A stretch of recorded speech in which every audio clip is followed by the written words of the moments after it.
మాపైనే పోలీసులకు ఫిర్యాదు చేస్తావా అంటూ కోళ్ల ఫారం యజమానులు మహిళపై దాష్టికం. ఇద్దరు చేతులు పట్టుకొని మరో ఇద్దరు కాళ్ళు పట్టుకొని మహిళ చేతులు కోసిన వైనం.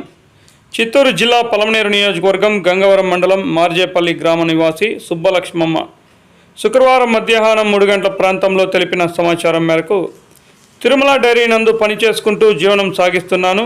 గత కొన్ని రోజుల ముందు మా గ్రామం నందు కోళ్ల ఫారం వలన ఈగలు అధికమయ్యి రోగాలు వస్తున్నాయని యజమానులకు తెలిపినా పట్టించుకోకపోవడంతో గంగవరం పోలీస్ స్టేషన్లో ఫిర్యాదు చేయడం జరిగింది.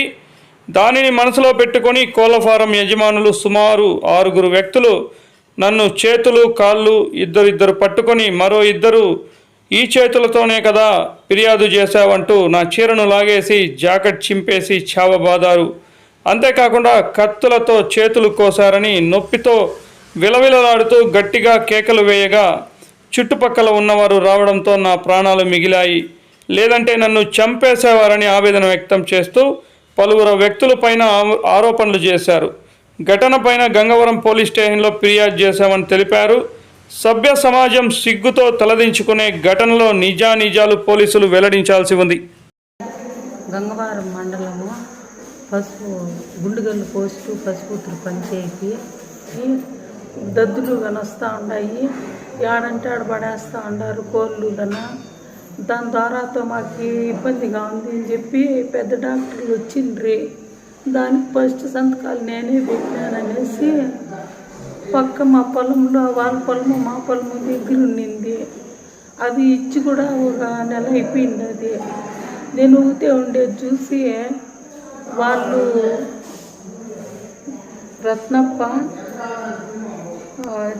రెడ్డి, మంజు, నరేషు, ఆసిత్తు అట్లనే వ్యక్తులంతా ఒక 10 మంది దాకా ఉన్నారు. వాళ్ళు చెట్లకి ఎత్తుకొని పోయి ఇట్లా ఈ మాదిరి రత్నప్ప మంజు అనేవాడు ఇట్లా చేయిలు అదం పట్టుకున్నాడు. రత్నప్ప కోసిండేది ఈ చేయిలు నా ఒళ్ళు మీద ఈ చీరగుంటతో సహా తీసేసి నా చీరతోనే నాకు ఊరు పోసేదానికి పోయి గొంతు మీద కత్తి పెట్టి నోటికి సంచి దొరికేసి ఇట్లా అదం పట్టుకొని చిత్రహింస చేసి దారుణంగా నా ప్రాణం తీపినారు. వాడు తాడు తారాడమని చెప్పినాడు రత్నప్ప అనేవాడు నరేష్ అనేవాడికి. నరేషు మూతి కదం పట్టుకొని ఉండే వాడు ఎప్పుడు తాడు తారాడు ఎక్కినప్పుడు అప్పుడు నాకు అరిసేకి అవకాశం వచ్చా. అప్పుడు నేను అరిచినాను. ఆ కోతులిని ఆ రోడ్డింటికి పోయే వ్యక్తులు మా ఊరోళ్ళు ఇద్దరు చూసి గొర్రెలు ఇద్దరు చూసి వాళ్ళు పరిగెత్తి వచ్చేపాటికే నాకు కొంచెం లూజ్ వదిలి నేను తప్పించుకొని చీర అనేది లేకుండా బయటపడినాను. బయటపడితే వాళ్ళు లేడీస్లే ఒక 10 మంది దాకా ఆల్రెడీ కేసు ఇచ్చినాను. కానీ సార్ వాళ్ళు విన్నాక కేసు కట్టుకొని వాళ్ళు స్టేషన్ దాకా తిరుగుతూనే ఉన్నారు. మా వాళ్ళు కేసు కట్టేయమంటా ఉన్నాను, వాళ్ళు కేసు కట్టలేదు. నాకు పెద్దగా ఏమీ నాకు చెప్పండి ఎవరు లేరు.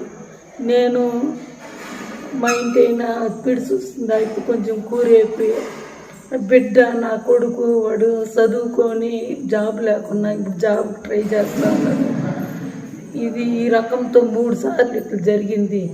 వానికి జాబ్ ఇయ్యరేమో నా బిడ్డ భవిష్యత్తు పోతుంది అనేసి ఎన్నోసార్లు ఓపుకొని పోయినాను. కానీ తీరా ఈరోజు నా ప్రాణం తీసేదానికి ప్రాణంతో ఘటన పడిందేదే ఇది.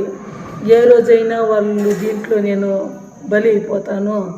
లేదు నా బిడ్డనైనా ప్రాణం తీయవచ్చు, నా భర్తనైనా తీయవచ్చు. నా కేసు కట్టలేదు అంటా ఉన్నారు. ఎగిని కేసు కట్టేయమంటే కట్టినాము, ఇంతవరకు చెప్పలేదు.